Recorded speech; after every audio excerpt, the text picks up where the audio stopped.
Welcome to Tarmac Life. We're here for the fun toys, cars, SUVs, utes, flights, hotels, because the journey matters too, and even the odd motorbike when we feel like living dangerously. Epic drives and unforgettable experiences, all served up with plenty of banter and zero boring nonsense.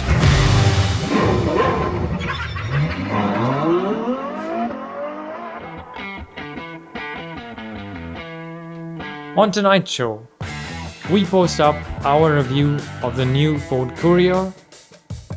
We're talking the big stars of ANCAP's 2025 testing. What do Audis and Huffer have in common? Well, Steve Dunstan, of course. We chat to him on tonight's Tarmac Torque.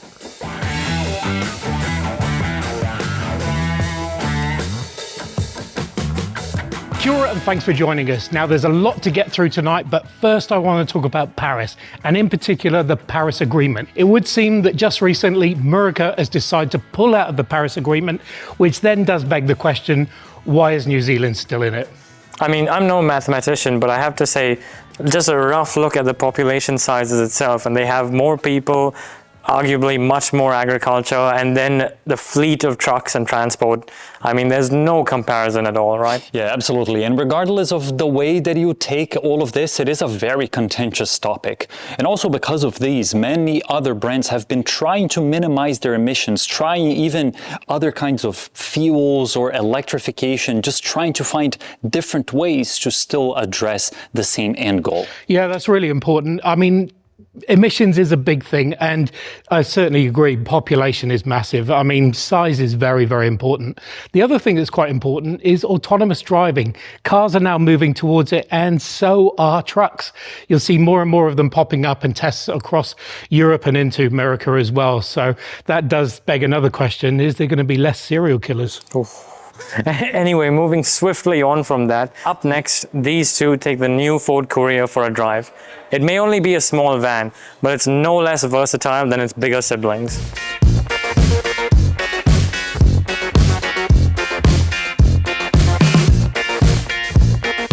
Now, to be perfectly honest, the Ford Transit is a name that's absolutely synonymous with moving goods and people, really. And I have to say that coming from a land like the UK, the Transit is basically just ingrained into our culture and our custom. And essentially, this size van is the other thing that is a big highlight for the UK. So, whereas New Zealand is very much around a ute culture, the UK is around a sort of man with small van sort of stuff. They're used by electricians, dog walking people, everything. Everywhere on the roads you see a small custom small van anyway. Ford have now launched this new Courier into the New Zealand landscape, and it comes as either a Tornado, which is more of a people mover, or this one, which is a van. And it is so cute and so easy to use, and as Harry said, so versatile. As you look around the front, it's very much straight up and down. Big Ford logo on the front. You can see this abrupt nose makes it very much easy to park and also get into those spaces so you can look down and see where you are when you're driving. You've got LED DRLs around here, big bright lights up the front, and it's very sort of practical, very industrial, which is exactly what you want from a van, or a compact van as it would be. Now, before we take a look around the side and talk about dimensions, let's see what's under the bonnet. Okay, small van doesn't need a big engine, and this one isn't. Basically, it's a 1 litre, so 999 cc's, mated to a 7-speed DCT. So combined, it gives you 92 kilowatts of power and 200 newton meters of torque, which doesn't seem like a lot, but again, as I said, it doesn't require a lot to take this car or this small van where it needs to go. In terms of fuel efficiency, we haven't found the numbers, but we're currently sitting around about 9.2 litres per 100 kilometres, but this is brand new, so we are still still running it in as such. Anyway, let's look around the side. Now, in terms of dimensions, the Courier sits very neatly as sort of very similar size to a compact SUV. So 4.3 meters in length and around about 1.8 meters in height. And it's very boxy, as I've said before.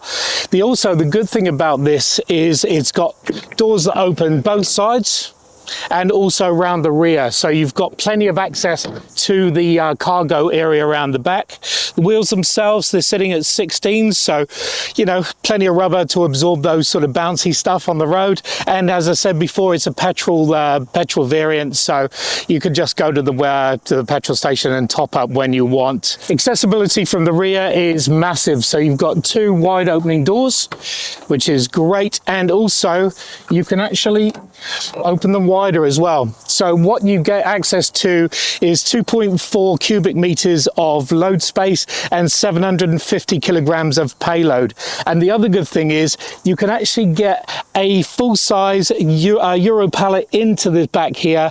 Well, certainly the base of it at 1.2 meters wide. It's just such a versatile, usable vehicle. But aha, we are not done yet, because what actually makes the Transit Courier so versatile is the fact that you can have it as an Euro pallet van, or just with a few maneuvers in here, you can turn it into a double cab. So allow me to demonstrate. You start by pulling on this strap here, which will bring the grate back to its original position.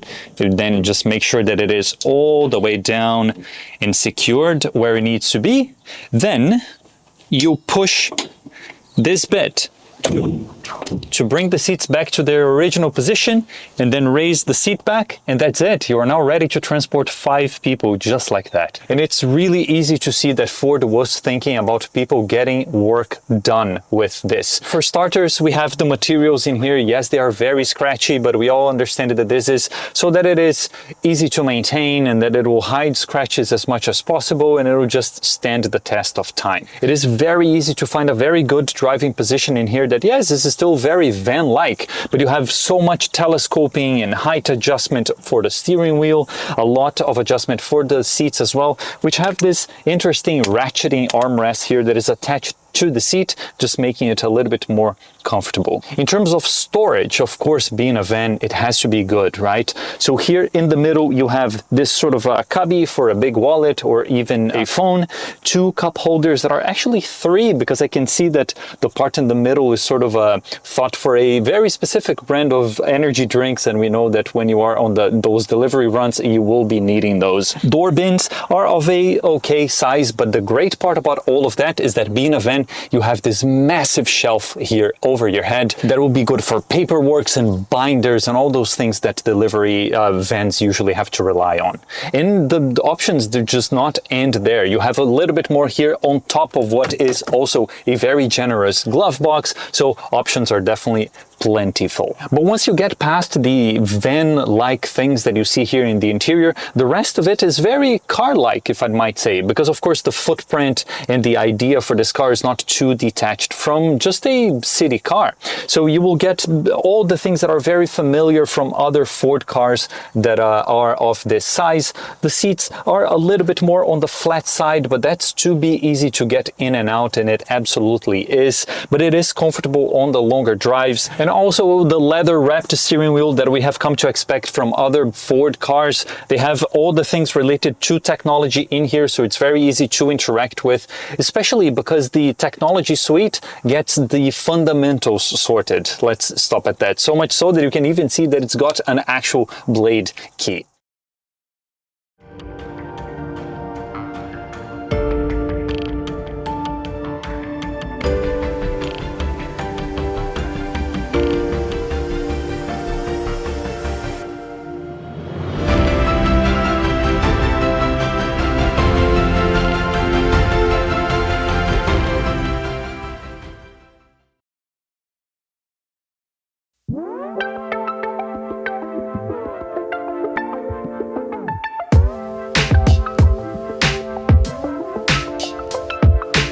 Boy, am I ever thankful for Tarmac Torque because of the opportunity that it gets me to speak to interesting people. And today I left those 2 behind so I can actually come and speak to Steve Dunstan. And you might associate him with the days back from Huffer, but of course all it takes is just one good look at the 3 presenters to know that this is not a fashion show, right? Oh, God. But then what I wanted to do here today is to bring it further back and actually talk about what started all of that, which is back in your snow days, right? Because I think that it played a big role in your life. Yeah, that's right. Snowboarding was my career for a while, and it took me to great places. But one good thing is, in New Zealand, we have the access to ski fields are on these amazing roads. So what I didn't know at the time, I was having these most amazing driving experiences, like going on these ski field roads and icy roads, and the Crown Range and the Southern Lakes region wasn't sealed. Some of the great roads of New Zealand, very exhilarating.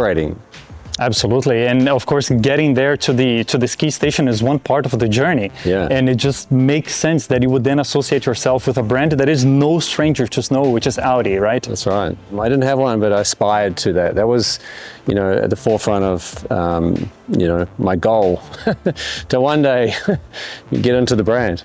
It is a car that is in everyone's memory, of course, with all the different groups in rally and how important it was. Of course, solidified the idea of the 5-cylinder and, of course, Quattro. What an icon in Audi history. And then, of course, to celebrate that specific milestone for Quattro and everything that it represents for the Audi history, we do remember that specific white, red, and black Audi jacket, Quattro jacket that featured in one of our episodes back in season 1. And if you are going to get a jacket, you might as well, why just make it any jacket? You might as well get a Huffer Puffer. And how about these? A special edition one they came out with for 45 years of Audi Quattro. And then speaking of Dave, he does say a lot about your driving. He mentions that you are a good driver. And I remember that last time that we met, you mentioned that you had attended other snow events that Audi hosts throughout the world, of course, in the most amazing spaces, right? And all to solidify that whole idea of Quattro. Yeah, I mean, going back, growing up and driving on snow, when I was a snowboarder, then through into some of the most amazing Audi experiences. They really do create unique experiences. And driving on the snow, yes, I am lucky. I've been to Finland, I've driven on frozen lakes, ice race tracks, and the New Zealand Audi ice experience is unbelievable. So yeah, thank you, Dave. Yes, I've had much experience, so I'd hope that I have some sort of level of capability. Yeah. And then I have to ask, between sliding on the snow with the aircon on and the heated seats on, is it as thrilling and as exciting of just hitting the slopes on top of your board? Yeah, well, there's a similarity with snowboarding and driving on the snow. You're on the edge, I suppose, and with snowboarding, you're trusting your equipment and your ability. And then with snow, it's as exhilarating. You have really good equipment, Quattro, and that you have the performance, and it's a dance of pushing your ability to get the ultimate balance. There's a lot of similarities. It's very exhilarating. If anybody ever gets the chance to drive on the snow in a controlled environment, it's outstanding. It's a fun experience. There is a big thing about Quattro and snow, this whole idea of braving the elements. It is just a thing about Audi, right? And is there maybe a model in specific, be it current or old, that gets you going? Oh, there's too much. Like starting from the start of my relationship with Audi was the Audi A1. What a car. And leading into the S1 and then S3s, and I've driven basically all the cars, RS4, RS6, R8. Like the cars have that Audi character throughout all the model range, which is great. You get in and it's familiar. There is a lot of that brand identity that just transpires throughout the whole lineup, right? I really get that from their cars. And then considering your specific relationship with the brand as an ambassador. Yes. We get a lot here at Tarmac Live that our work is just play, because we get to play around with new cars every now and again. But describe the role a little bit more, because I guarantee that it is just not driving new cars. Yeah, no, well, I mean, I'm lucky to experience the product, and I'm lucky enough I get to come along to media days, and the nerdy stuff is actually cool. You get to learn the design intent and the technology and the progress from the generational updates on the models, and I love all that. So I become, I have my own knowledge of the brand and the product. So yeah, it's to promote the brand but it's not as black and white as just, through digital channels. It's people ask my opinion because they know that I've had so much experience with the brand. So I can, with my knowledge that I've gained through my experience, I can pass that on, whether it be through digital or in person or in publication. The length of the relationship has given me a great universal understanding of the brand. I love what Audi stands for. It really it aligns with me in my life, and it fits my lifestyle. So it's authentic and real. It really is. So completely agree. And then, if I understand it right, you also get to then star on your own TVC, right? Yes. I'm very proud to be part of the latest ad for the all-new Audi SQ5, which we have here. This exact car, it was the first New Zealand Audi TV ad in a long time, and I was the talent. So we managed to, it's airing at the moment, and hopefully you'll see it. But it's a good time. I felt honored to do that. It was cool. Completely agree with you. It is a car that it is really good to see that it is being showcased in local here in New Zealand. Even though you were surfing and not snowboarding, but still on top of a board, which is super, super cool. Yeah. Steve, anything else you would like to cover? Thank you for having me. I think what you guys are doing is great, and it's good for the New Zealand motoring community. So thank you very much. Amazing. Thank you very much for your time.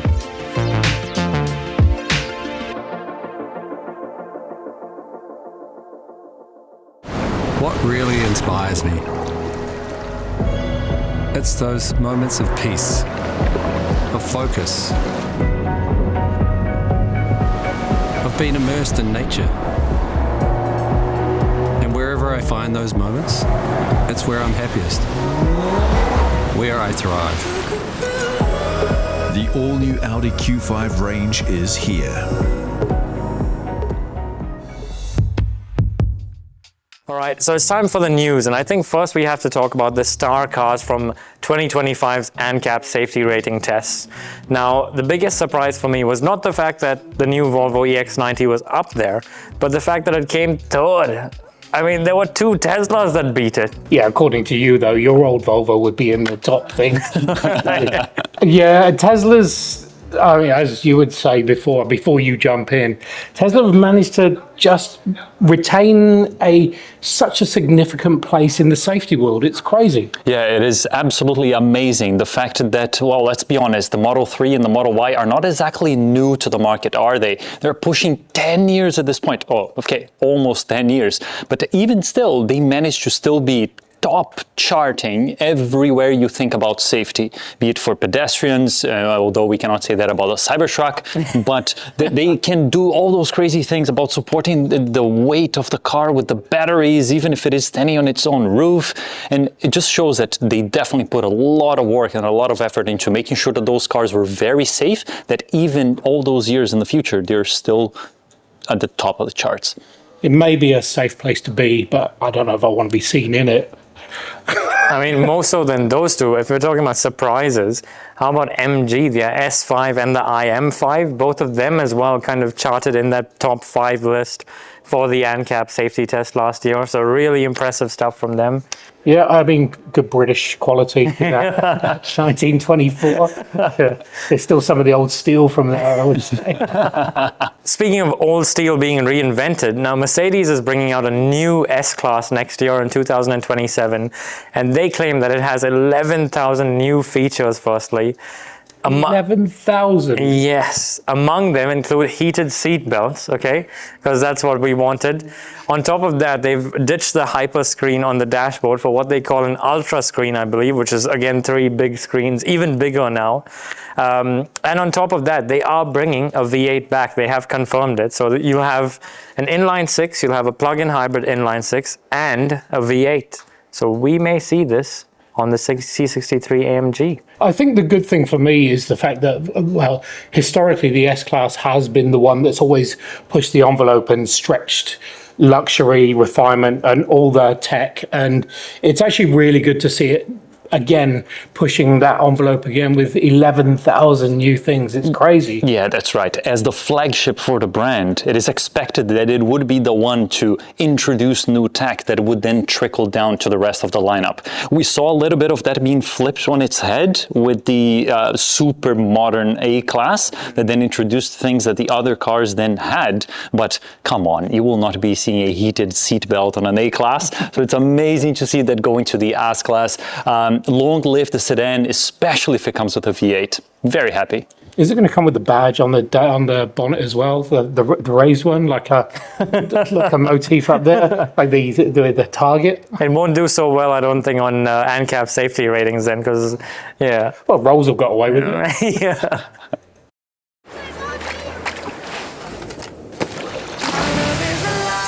Introducing the all-new Subaru Forester with next-generation strong hybrid and over 1,000 kilometer range.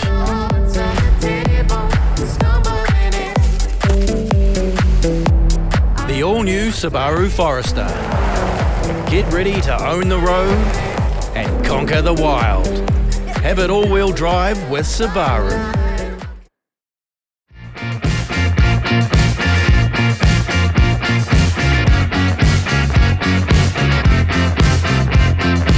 All right, so the Ford Transit Courier. So, like I said, it is the smallest in the range here now in New Zealand, but it's such a big footprint overseas, and I for one am actually quite pleased to see this size vehicle sort of making its sort of landfall here in New Zealand. During my early or mid to late teens, I did a lot of courier driving, or in small transit vans. That's something I haven't really shared with too many people. It was such a good time of my life where you're alone in a van and doing your driving. You got the stereo on, of which the stereo on here is very good, and just your freedom to do stuff. And I think that's what a sort of courier van or a small van sort of says to me. It's just a sense of freedom, but the versatility of this now, of having not being just a van but also a sort of dual cab, is just opens up everything. Cars that are sort of blurring the lines between being a family car and a cargo van are something that are also popular back in my home country of Brazil,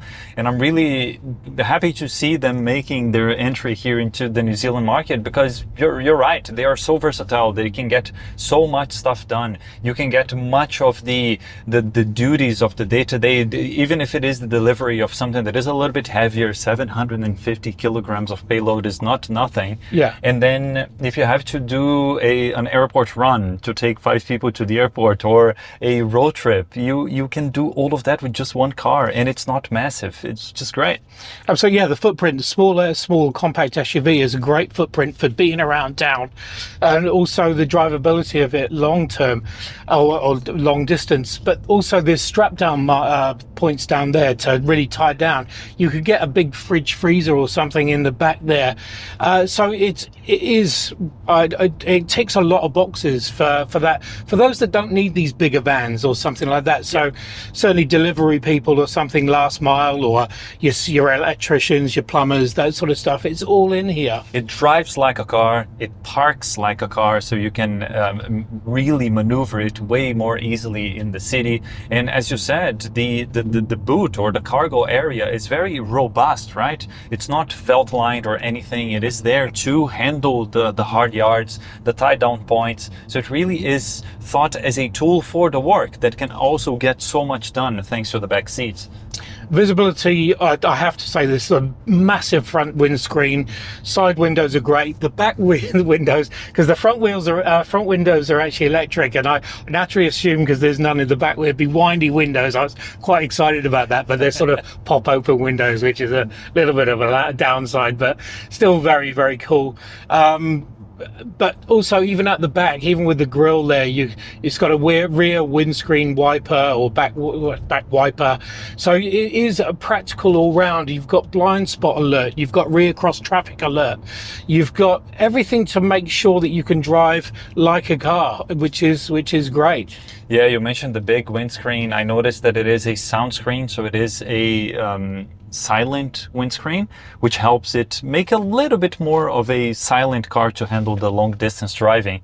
And to the point that we even took some time to get the 3-cylinder sound coming in through the engine, right? Which is interesting. Talking tech, because it's something we need to bring up. Nice big instrument cluster, which, as I say, displays in digital format what you need and the information you want. And then a smaller sort of 10-inch, I would say, infotainment screen. Talk me through that. Yeah, so it's definitely getting the fundamentals done, as we said in the interior bit, because it brings everything that you would expect a car in 2026 to bring, right? In terms of emergency braking, adaptive cruise control, blind spot monitoring, even the rear cross traffic alert, which is really helpful when you are dealing with a van that might be full of stuff. But yes, the screen is small, the resolution is not all that massive, but it gets all those things just done to the level that you would be expecting. In terms of comfort, it brings heated seats and the steering wheel, which of course is very, you can see that it is a car thought for Europe, right? Because they would be relying on those things in there. And I'm really happy to see it here because I use it all the time. It has inbuilt satellite navigation. Of course, it has phone projection as well. So it gets all those things done to the point that you would not be left wishing for more tech. It just could be just a tad more refined. But it comes with the idea for the car. Yeah, it doesn't seem to have drive modes that I could find. It either drives or it doesn't, and obviously it drives, which is great. As far as handling goes, look, I'm not even going to bother touching on it. It drives like a sort of small compacty van, but without the rattles and stuff like that. It is actually quite remarkable in that area. It's quite refined, even though everything else is, I guess, less refined, but van-like. Exactly that. Steering is feels nice, feels well weighted, and turning circle, I would have preferred a slightly tighter turning circle if I was to be honest, but it's still not bad, you know, and it's again small enough to do a 3-point turn without you worrying too much about it. So it does navigate round the city streets really nicely, but it sits well on the motorway. We got up to, you know, your normal 100 kilometers per hour without even thinking about it, actually to the point where I told you the numbers for the power and you were like, wow, that's nothing. It's nothing like I thought it would be. Yeah, that's exactly right. That's exactly what happened, because we were on a drive and you just handed me the keys and said drive. And then we went to the motorway, and when you started sharing the figures, I was genuinely impressed. It gets to those speeds and maintains them no issue whatsoever. Of course, granted, it's just the two of us inside of the car at this point. Yeah. But the thing that caught me off guard was the efficiency. That would be interesting to see how it develops over the life of this and other cars as well, because of course this car has like 200 kilometers on the odometer. So I guess we'll see. Absolutely. I think I'm going to get some calls soon from friends to move some stuff. So I think we'll call it a day there.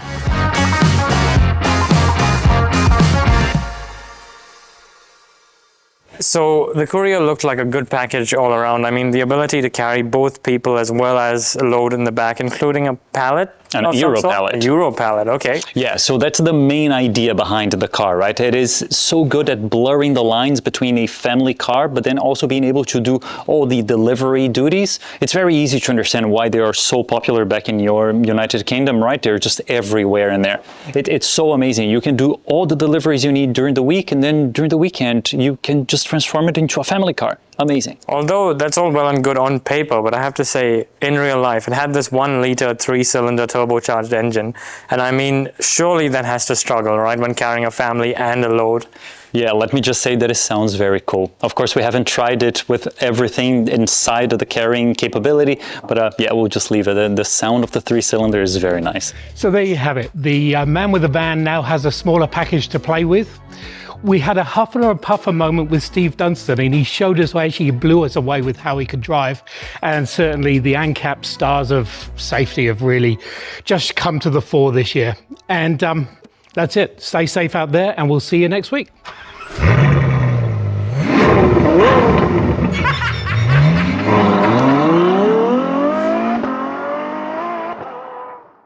All right, so this is season 2, episode 4, take 2. There you go. 1, 2. 3, 4. Anyway, I'll do it like a pro. 1, 2, 3. I've been demoted. So you're losing all of your credit. Oh, come on. I'm getting more replaceable by the hour. I hate it. Steve Dunstan, it would appear that just recently Mercedes, America. But that does then mean to me, or bring to them, it does raise the point. My fluffy thing. Such a happy dog. Absolutely not. Really? Get away from How me. can you not like dogs? That's a fundamental flaw with you. But there's plenty of bloopers this time. See? Yeah, you're welcome. It starts like any drive. Familiar road, familiar view. In a land that defies ordinary, so does the drive.